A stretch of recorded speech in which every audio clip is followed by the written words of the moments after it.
pembelajaran fikih. Kali ini kita akan belajar bab 2 tentang sholat fardu. Namun sebelum kita masuk kepada materi, alangkah baiknya kita berdoa terlebih dahulu. Berdoa dimulai. Berdoa selesai. Anak-anak ibu yang soleh dan solehah, mari kita simak bersama-sama pembahasan materi sholat fardu berikut ini. Anak-anak, hari ini kita akan belajar fikih bab 2 tentang sholat fardu. Sholat secara bahasa artinya berdoa. Adapun maksud dari sholat adalah suatu perbuatan dan perkataan yang dimulai dari takbir dan diakhiri dengan salam. Sholat merupakan rukun Islam yang kedua. Sholat adalah tiang agama Islam. Siapa saja yang mengerjakan sholat berarti ia telah menegakkan agama Islam. Sholat dapat diterima oleh Allah apabila memenuhi ketentuan sholat fardu.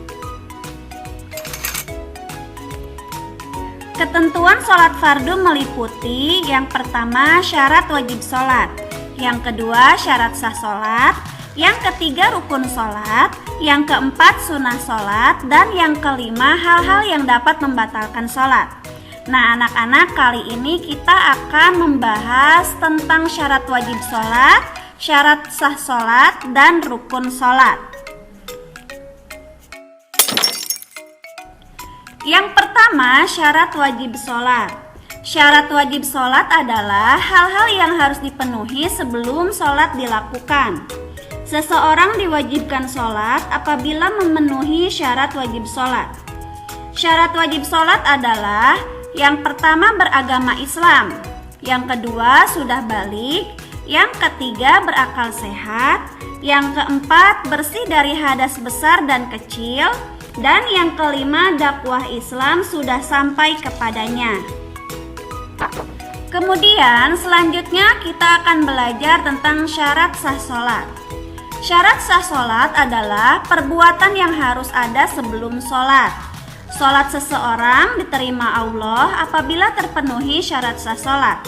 Syarat sah sholat adalah yang pertama bersih dari hadas besar dan kecil, yang kedua bersih badan, pakaian dan tempat dari najis, yang ketiga menutup aurat, yang keempat telah masuk waktu sholat, yang kelima menghadap kiblat, yang keenam mengetahui tata cara sholat, dan yang ketujuh meninggalkan perbuatan yang dapat membatalkan sholat.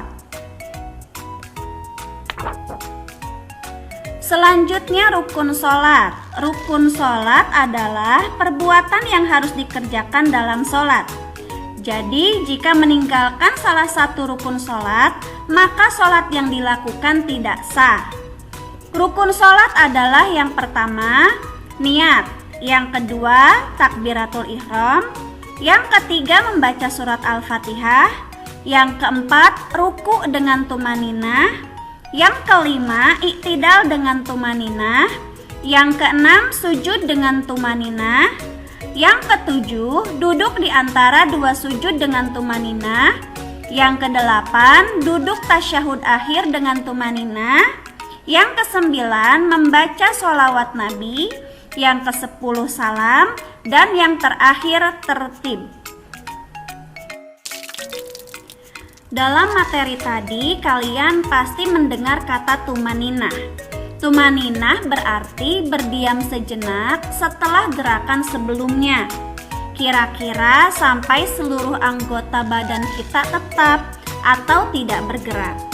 Kemudian yang kedua, kalian juga pasti mendengar kata tertib. Tertib berarti berurutan sesuai dengan rukunnya. Jadi mengerjakan rukun sholat itu tidak boleh diacak, harus berurutan. Nah anak-anak, setelah kalian menyaksikan pembahasan materi tadi, silakan kalian pelajari kembali di rumah bersama dengan orang tua kalian. Anak-anak, mungkin pembahasan kita cukupkan sampai di sini dulu ya. Namun sebelum ibu tutup pembelajaran kita hari ini,